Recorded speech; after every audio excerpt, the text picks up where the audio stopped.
मेरे वचनों से किसी को बुरा लगे तो बाद में माफी मांग लूंगा, बाद में माफी मांग लेता हूं, लेकिन मुनि तरुण सागर जब कहने के लिए बैठते हैं तो किसी को नहीं बख्शते। क्यों बख्शूं? वो गधा तुम ही हो। घोड़ा मरे ना मरे, ये गधा जरूर मरेगा। और गधा से मतलब जो गलत धारणा में जीता है वो गधा। गा मीन्स गलत, धा मीन्स धारणा। गधा में दो अक्षर है ना, गा मीन्स गलत, धा मीन्स धारणा। जो गलत धारणा में जीता है वो गधा। गधा हमेशा ही गलत धारणाओं में जीता है, इसलिए उसको कहते हैं गधा। क्योंकि जब वो किसी चौराहे पे खड़े होकर पंचम स्वर में आलाप भरता है तो अपने आप को अनुराधा पोड़वाल से कम नहीं समझता। ये उसकी पहली गलत धारणा है। और जब कोई उसकी पीठ पर डंडे मारता है, वहाँ से भागता है, गाँव के बाहर जाके मिट्टी में लौटता है, तो अपने आप को ऋतिक रोशन का बाप समझता है। ये उसकी दूसरी गलत धारणा है। गधा हमेशा ही गलत धारणाओं में जीता, इसलिए उसको गधा कहते हैं। अगर आप भी गलत धारणा में जीते हो, अपने प्रति, अपने पड़ोसी के प्रति, अपने सगे संबंधियों के प्रति, अपने बच्चों के प्रति, अपनी पत्नी के प्रति अगर आप भी गलत धारणा रखते हैं तो आप भी वही हो जो मैं समझ रहा हूं और जो आप समझ रहे हैं। गलत धारणा में जीने वाला गधा मैं निवेदन करना चाहता हूं, घोड़ा मरे ना मरे कोई जरूरी नहीं है, पर गधा जरूर मरेगा। आपने किसी का बुरा सोचा, आपने किसी का बुरा किया, करने के लिए चले, कर पाए ना कर पाए कोई जरूरी नहीं है, पर सोचने मात्र से आपने अपने पैरों पर अपने हाथों से कुल्हाड़ी मार ली। भावनाओं से गिरोगे तो गिर गए। कुर्सी से आदमी गिरता है तो केवल जमीन पर पड़ता है, पर मन से आदमी गिर गया, विचारों से आदमी गिर गया, भावनाओं से आदमी गिर गया तो सीधा नरक में जाके पड़ता है। तो चिड़िया ने बड़ा अच्छा जवाब दिया। चिड़िया ने कहा, जिस दिन इस घटना का इतिहास लिखा जाएगा, मेरा नाम आग लगाने वालों में नहीं, आग बुझाने वालों में लिखा जाएगा। और यही बात तो मैं कहता हूं, अगर आप चाहते हैं कि मरने के बाद भी लोग आपको याद करें तो दो काम जरूर कर जाना, और दो में से एक काम तो कर ही जाना।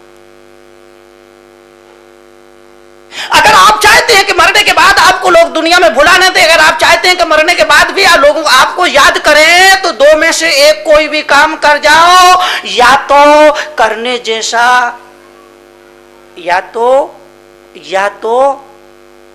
तो कुछ ऐसा लिख जाओ कि जिसको लोग पढ़े, या फिर कुछ ऐसा कर जाओ कि जिस पर कोई कुछ लिखे। दो में से एक कुछ करिए। अगर आप अपने नाम को अमर रखना चाहते हैं, आप अपनी कीर्ति को अमर रखना चाहते हैं, अगर आप अपनी यश गाथा को अमर रखना चाहते हो, तो यह सूत्र आपको बहुत काम का है। आपको जीने के लिए जरूरी है कि या तो कुछ ऐसा लिख जाओ कि लोग जिसे पढ़ पढ़ करके प्रेरणा ले, या फिर ऐसे जीवन में कुछ कर्म कर जाओ कि जिस पर कोई विद्वान, कोई साहित्यकार, कोई पत्रकार कुछ लिखे, तो ही आपका नाम इस दुनिया में अमर हो सकता है, लोगों को याद रह सकता है। लोग मरने के बाद आपको याद करते रहेंगे, वरना खाया खोया बह गया। यूं तो रोज ही इस दुनिया में हजारों लोग पैदा होते हैं, हजारों लोग मर जाते हैं। यूं पैदा होना और मर जाना कोई बड़ी बात नहीं है। कुछ अनुकरणीय हो वो कर जाओ। और दुनिया से जाना तो ऐसे जाना, ऐसे जाना, ऐसे जाना, ऐसे जाना, ऐसे जाना कि लोग तुम दुनिया से जाओ तो लोग तुम्हारे लिए रोएं। ऐसे मत जाना कि जिस दिन तुम मरो तो लोग कहे अच्छा हुआ, पाप टला, धरती का कुछ तो बोझ कम हुआ। अगर ऐसा जीवन जिया तो समझना कि तुमने अधर्म का जीवन जिया है, अनीति का जीवन जिया है, अन्याय का जीवन जिया है, पाप का जीवन जिया है, औरों को रुला रुला करके जीवन जिया है। क्योंकि दुर्जन जब तक जीता है दुनिया के लोगों को रुलाता है, मगर दुर्जन जिस दिन मरता है वो लोगों को हंसा के जाता है, क्योंकि लोग कहते हैं अच्छा हुआ, बला टली। ऐसा जाना भी कोई जाना है, ऐसा दुनिया से रवाना होना भी कोई रवाना है। इस तरह से अगर आपने जीवन जिया तो समझना कि आपने जीवन के साथ मजाक किया है, खिलवाड़ किया है। अरे दुनिया से जब जाओ तो लोगों के दिलों में मीठी यादें छोड़ के जाना, लोगों की आंखों में प्यार के आंसू छोड़ के जाना, तो तुम्हारा जीवन सार्थक होगा, तो तुम्हारा जीवन तपोपूर्ण और साधनामय होगा। जाना तो है ही, एक दिन मुझे भी जाना है, एक दिन आपको भी जाना है, सारी दुनिया को ही जाना है, ये भी कोई बताने की बात है। लेकिन जाने जाने में फर्क होता है, जीने जीने में फर्क होता है। किसी के जीवन में स्वर्ग और किसी के जीवन में नरक होता है।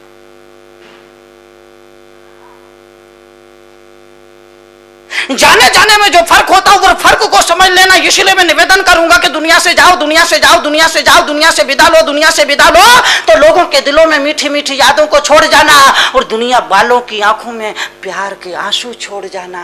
ये तुम्हारे जीवन की सफलता होगी, यही जिंदगी की असली उपलब्धि होगी। चिड़िया ने कहा, जिस दिन इस घटना का इतिहास लिखा जाएगा मेरा नाम आग बुझाने वालों में, आग लगाने वालों में नहीं, आग बुझाने वालों में लिखा जाएगा। इतिहास में ऐसा नाम दर्ज हो तो ये जीवन की उपलब्धि है। पेड़ से पत्ते को तोड़ देना बड़ा आसान है, टूटे हुए पत्ते को फिर से पेड़ पर जोड़ना ये किसी फरिश्ता का काम होता है, किसी देव पुरुष का काम होता है। पत्ता तो शैतान भी तोड़ सकता है, पर टूटे पत्ते को फिर से डाल पे जोड़ना ये किसी ईश्वर का, किसी भगवान का ही काम हो सकता है।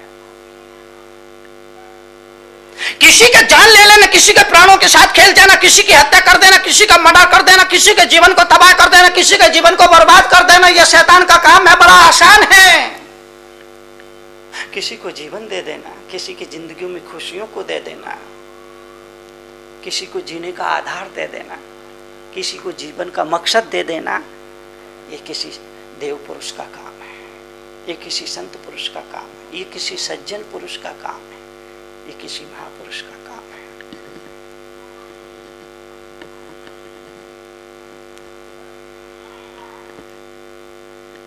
ऐसे कुछ काम करो, तुम्हारी आत्मा तुम्हें धन्यवाद दे। रात सोने के लिए जाओ तो आज की समीक्षा करो, फिर सो, और समीक्षा के बाद जो आज भूल हुई है, जो आज चूक हुई, जो आज स्खलन हुआ है, उसको सुधारने के लिए कल की प्रतीक्षा करो। आज की समीक्षा और कल की प्रतीक्षा इस जीवन को सम्यक बनाने का फार्मूला है। रात सोने से पहले, रात बिस्तर पर सो, रात सोने से पहले, बिस्तर पर जाने से पहले आज की समीक्षा जरूर करिए, हलार करिए। कहाँ कहाँ स्खलित हुई, कहाँ कहाँ चूके, कहाँ कहाँ भूल हुई, कहाँ कहाँ गलती हुई, उसकी समीक्षा जरूर करें। अच्छा क्या हुआ, बुरा क्या हुआ, उसकी समीक्षा जरूर करें। और जहाँ जहाँ आज चूक हुई है, भूल हुई है, टूटी हुई है, स्खलन हुआ है, उस कमी की भरपाई के लिए कल की प्रतीक्षा करें। समीक्षा और प्रतीक्षा चलती रहेगी तो जीवन बर्बाद नहीं हो सकता, जीवन बिगड़ नहीं सकता, जीवन सुधर जाएगा, जीवन महक जाएगा, जीवन उन्नत बन जाएगा, जीवन ऊंचा हो जाएगा। पर समीक्षा और प्रतीक्षा आपको ही करना पड़ेगी ना, कौन करेगा? अपनी जिंदगी के लिए तो आपको ही चिंता करना पड़ेगी। माँ बाप कहाँ तक चिंता करेंगे? ना समझ हो, नादान बच्चा हो तो माँ बाप चिंता कर लेंगे, गुरु चिंता कर लेंगे, पर एक दिन तो आपको खुद को ही चिंता करना पड़ेगी। दूसरे की चिंताएं हमारे काम आती भी नहीं, हमारी अपनी ही चिंताएं, हमारे अपनी ही समस्याओं के समाधान हमारे अपने काम आते हैं। तो मेरे भाइयों, अम्माओं, प्यारी प्यारी जगदम्बाओं, जगत जननी पवित्रतम गंगाओं, सबसे ही कह रहा हूं, चिड़िया की चोंच याद रखना। चोंच भर ही सही दो, अंजलि भर ही सही दो, मुट्ठी भर ही सही दो। जम शक्कई तम की रही, जितना बने उतना अच्छा काम जरूर करो। ये नहीं है कि लाखों रुपए दान देने के लिए कह रहा हूं, करोड़ों रुपए दान देने के लिए कह रहा हूं, हजारों रुपए दान देने के लिए कह रहा हूं। 1 रुपए की हैसियत है तो 1 रुपए किसी जरूरतमंद आदमी को समाज सेवा में, धर्म सेवा में, गुरु सेवा में, राष्ट्र सेवा में जरूर समर्पित करो, क्योंकि दिया हुआ ही अपने काम आता है। तुमको लगता है कि तुम दे रहे हो, दे नहीं रहे हो। बीज जमीन पर डाल रहे हो, वो बीज कल अंकुरित होगा, सैकड़ों गुना होके वापिस तुम्हारे पास ही लौटने वाला है। भगवान के सामने दीप जलाओ तो ये अहंकार मत करना कि ओ भगवान मैं दीप लगा रहा हूं, देख लो, अगर मैं दीप ना लगाता तो शाम की आरती भी होने वाली नहीं थी। हाँ नमस्कार, ऐसी भूल मत करना भाई। भगवान के चरणों में दीप लगाने के लिए जाओ तो श्रद्धा से लगाना, समर्पण से लगाना, भक्ति भाव से लगाना, ये सोच करके लगाना कि तेरा तुझको सौंप दे, क्या लागत है मोह। अरे तू क्या भगवान के सामने दीप लगाएगा रे पागल। भगवान के सामने तो कुदरती 2 दीप हमेशा ही जलते हैं। दिन में तो सूरज जलता है और रात में चंद्रमा जलता है। तू क्या दीप लगाएगा। सूर्य और चांद का मुकाबला क्या तेरा छोटा दिया कर सकता है। बोल, किस बात का अहंकार करता है, किस बात का गरूर करता है, किस बात का अभिमान करता है, किस बात का मान करता है, किस बात का गुमान करता है, किस बात का अहंकार करता है, किस बात का घमंड करता है, किस बात का युगो करता है, किस बात का दम्भ करता है, किस बात का गर्व करता है, किस बात का मत करता है। मैंने लगाया, मैंने लगाया, मैंने लगाया, मैंने दीप लगाया। अरे तू क्या लगाएगा। तेरी हैसियत क्या है, तेरी ताकत क्या है, तेरी सामर्थ्य क्या है। कुदरती 2 दिए भगवान के चरणों में हर पल जलते रहते हैं, सुबह शाम जलते रहते हैं। दिन में तो दिन का देवता दिवाकर सूरज भगवान की आरती उतारता है और रात में चंद्रमा भगवान की आरती। ये कुदरती दिए भगवान की सेवा में सुबह शाम जलते रहते हैं। तेरा दिया क्या इन दियों का मुकाबला कर सकता है? नहीं ना, तो फिर क्यों करता, फिर क्यों थोता अहंकार पालता है कि मैंने किया, मैंने किया, मैंने किया, मैंने किया, मैंने किया। अरे तूने क्या किया। एक बड़ी मजेदार बात आपको बताऊं। 2 दिन पहले मैं एक श्रावक के घर भोजन के लिए गया। टाइम हो रहा है ना, मुझे भी पता है। ये टीवी वाले प्रवचन बीच में ही कट कर देते।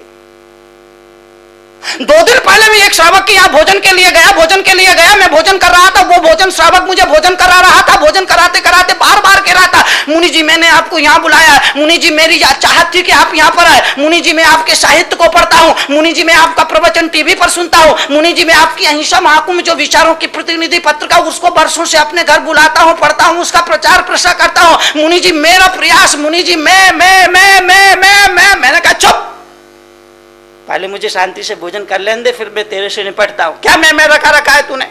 बोले अच्छा। मैंने भोजन किया, आहार लिया, फिर मैंने उसको बुलाया। मैंने कहा अब बोल, तू क्या बोल रहा था। मैं वो बकरी का आया, बुला उस बकरी को।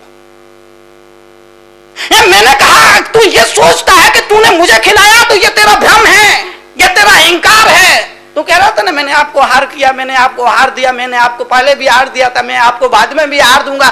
मैंने कहा तू क्या मुझे आहार देगा। तेरी ताकत नहीं है कि तू मुझे भोजन करा सके, मुझे आहार दे सके। सच्चाई तो ये है कि इस दाने पर मुनि तरुण सागर का नाम लिखा था, मैं अपने नाम लिखा, अन्न खाने के लिए आया हूं। तूने इसमें क्या किया। सच्चाई को जानना कि इस भोजन पर, इस दाने पर, इस अन्न पर मुनि तरुण सागर का नाम लिखा हुआ था। मुनि तरुण सागर के नाम की मोहर लगी थी। मैं अपने नाम की मोहर लगा दाना खाने के लिए आया हूं। और मैं तुम सबसे भी कहना चाहूंगा, सुन लो कान खोलकर। तुम्हारे घर कोई अतिथि आए, मेहमान आए, उसे भक्ति भाव से भोजन कराना, पर यह अहंकार मत पालना कि मैं करा रहा हूं, मैं खिला रहा हूं। तुम क्या खिलाओगे।